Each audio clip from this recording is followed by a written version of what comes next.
During math class today, we talked about combining like terms, and this was an extension of the distributive property lesson because after we learn to combine like terms, we can also use the distributive property in the process before we combine like terms. When we first started our discussion about the distributive property, I related it to going to the grocery store. And if we happen to go to the grocery store and this is what we bought, I asked the students if they thought it would be the most convenient to just have the person checking them out at the grocery store ring up each individual item, or if there was an easier way to go about solving it. And what they said was that if they usually got, let's say, yogurts, at the grocery store, the checker would count how many there were and just ring up one and then multiply it by however many yogurts there were. So this is kind of an unorganized mess right now because you've got everything spread out all over the conveyor belt. So if you look at the next slide, you'll notice that everything is organized. So we have all of our baked beans together in one area.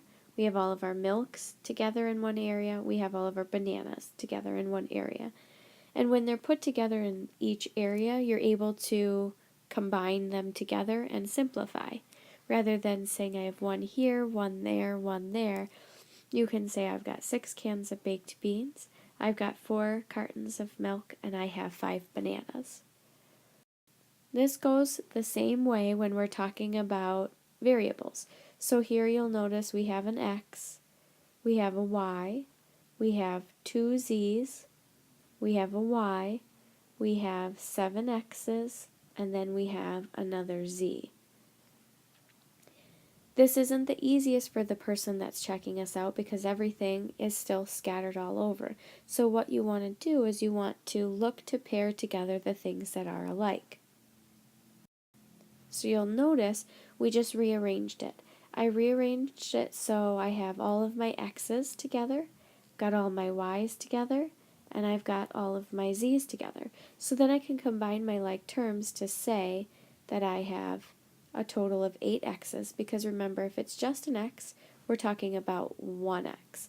So I have 1x here plus 7 x's here, which gives me 8 x's, and then a y plus a y would give me 2 y's, and 2 z's plus 1 more z would give me 3z.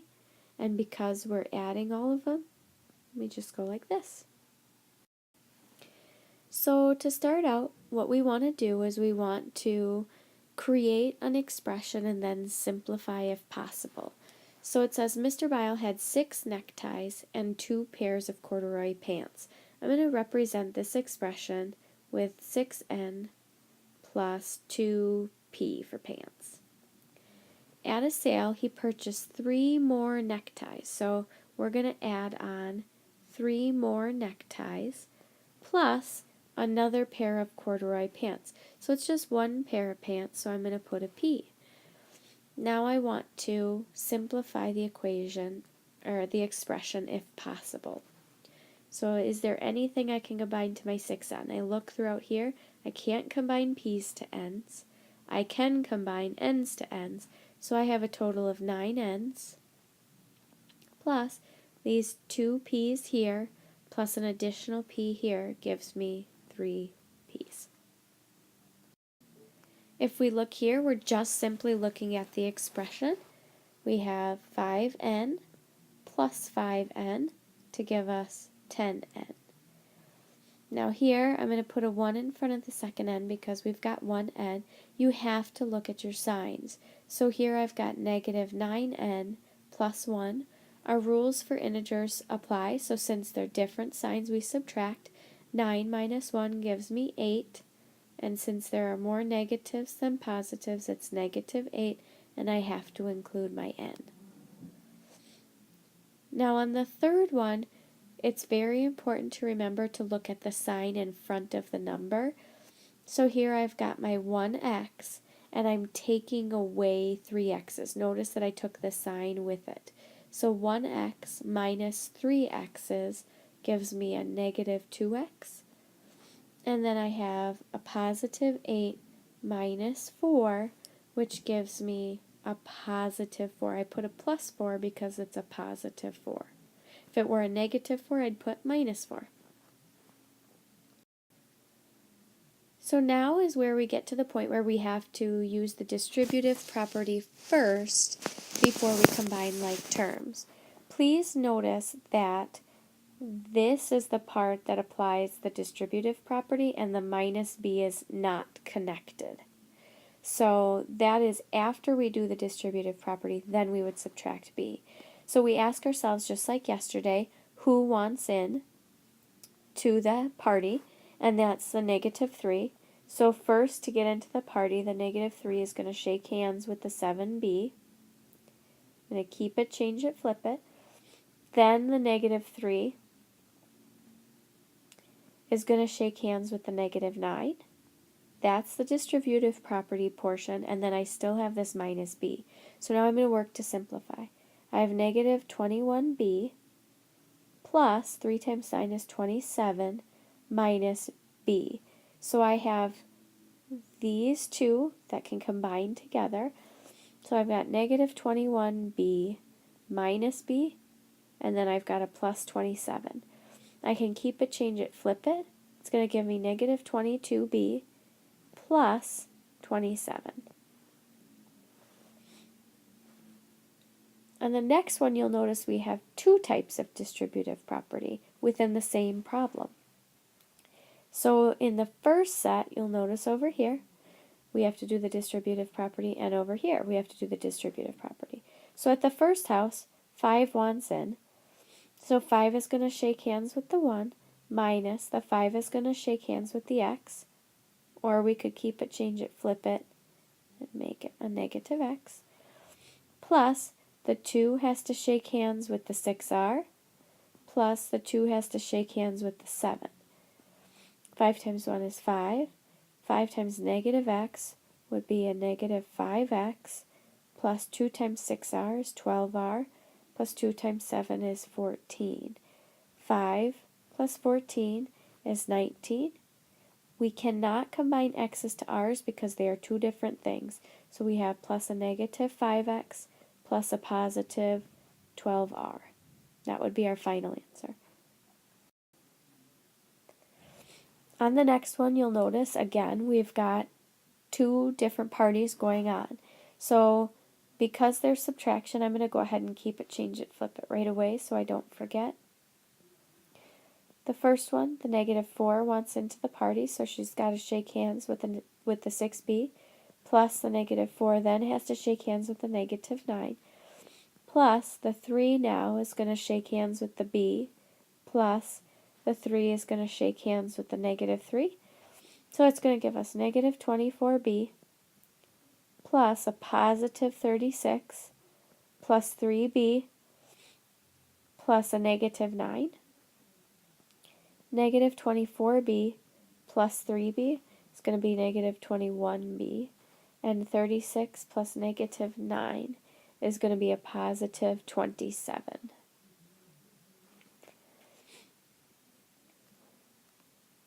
On the next problem, you'll notice that the negative 5 wants into the party, so the negative 5 has to shake hands with the 3, plus the negative 5 has to shake hands with the negative 2x, plus, now the 4 wants in, the 4 has to shake hands with the 6x, plus the 4 has to shake hands with the 7.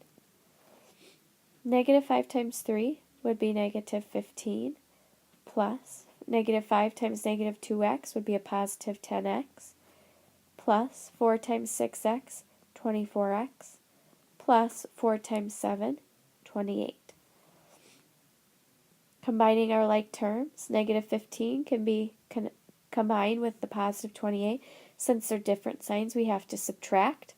28 minus 15 gives me 13. It's going to be positive because there are more positives. And then 10x plus 24x gives me a positive 34x. And just as a side note, I want you to realize that I will also accept the opposites. So up top, I would also accept 27 plus negative 21b. And down on the bottom, I would also accept 34x plus 13. It doesn't matter the order as long as you have the correct sign in front of the number. So like this is a positive 27, and so is this. This is a negative 21b, and so is this. So it's okay because they are the same. On the next one, we only have one set of parentheses. Since there's subtraction, I'm going to keep it, change it, flip it. So the negative 3 wants in. The negative 3 is going to shake hands with the 7b, plus the negative 3 is going to shake hands with the negative 9. And then we subtract our b. So we get negative 21b plus a positive 27 minus b. We combine our like terms. We've got negative 21b minus b. We'll keep it, change it, flip it. We get negative 22b plus a positive 27. Now the next one is where students run into problems because they notice that this negative 5 is hanging out and wants in the party, but they forget that this minus sign wants into the party as well. So what happens is the negative 5 is going to shake hands with everyone at the party after we keep it, change it, flip it. So negative 5 is going to shake hands with the 4, plus negative 5 is going to shake hands with the negative 2x. So that's the first one. Now if we ignore that, you'll notice that the negative wants to shake hands with the r, plus the negative has to shake hands with the 8 as well. We have to distribute that negative. Negative 5 times 4 is negative 20, plus negative 5 times negative 2x is 10x, minus times r is just a minus r, plus minus times 8 would be a minus 8. If we combine our like terms, we have negative 28. We can't combine our x's and our r's because they're two different variables, so we just copy down the rest.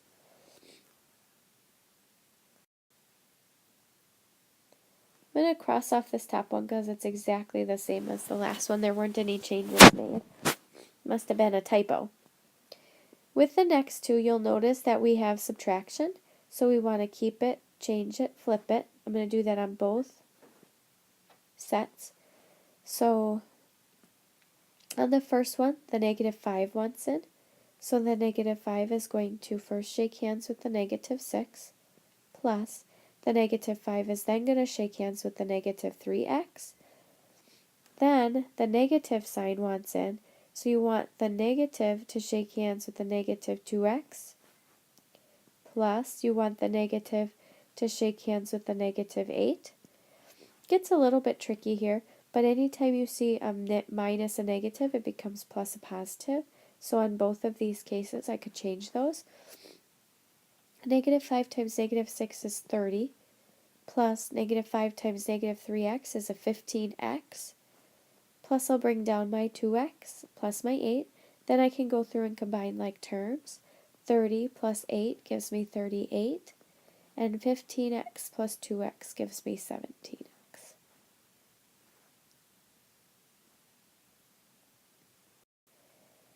The level 4 type of questions ask you to apply something else that you know and then extend it to include what we've learned today.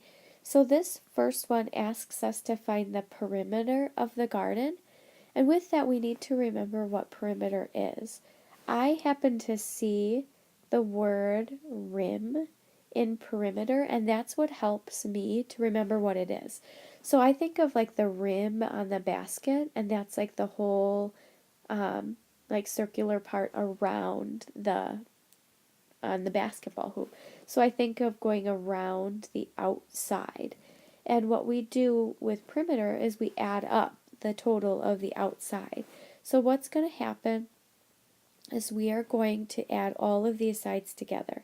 So I've got 5h plus 3f that I have to add to 2h minus 2f that I have to add to 6f, and then I have to add it to 3h plus f.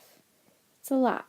So what we want to do is we want to go through and first find all of our h's. So I have 5 h's plus 2 more h's plus 3 more h's. So this gives me 5, 6, 7, 8, 9, 10. I have 10 h's. With my f's, I have 3 f's minus 2 f's. That takes me to 1 f. Plus 6 f's. Now I'm at 7 f's. Plus 1 more f takes me to 8 f's. And since there are positive 8 f's, I'm going to put plus 8 f. Another way on here that you could have looked at it is just looking at the circle and combining your like terms. 5h plus 2h is 7h, plus 3h is 10h. 3f minus 2f is 1f, plus 6f, 7f's, plus another f is 8f's. The last side, what we want to do is we want to figure out what the area is, and area is length times width. So what we can do is we can first find the area of this section, and then we can find the area of the green section. So area is length times width. So with this first section right here, I have to do 8 times x plus 2. And you'll notice that when I set this up, it looks just like the distributive property. The parentheses mean the multiplication of the two. And I put parentheses around it to group it together so that I realize that that's the side. So when I do this, the 8 wants into the party. 8 shakes hands with the x, plus 8 shakes hands with the 2 to give me 8x plus 16. That is only the flower portion. So the area of the flower portion is 8x plus 16, but what I'm still missing is this green section over here. So to find the area of that, we just have 8 times x, which is 8x. So I'm going to add all those together, the combiner like terms, and we get 16x plus 16 for our final answer. If you have any questions, please feel free to email me at sullivana@milton.k12.wi.us.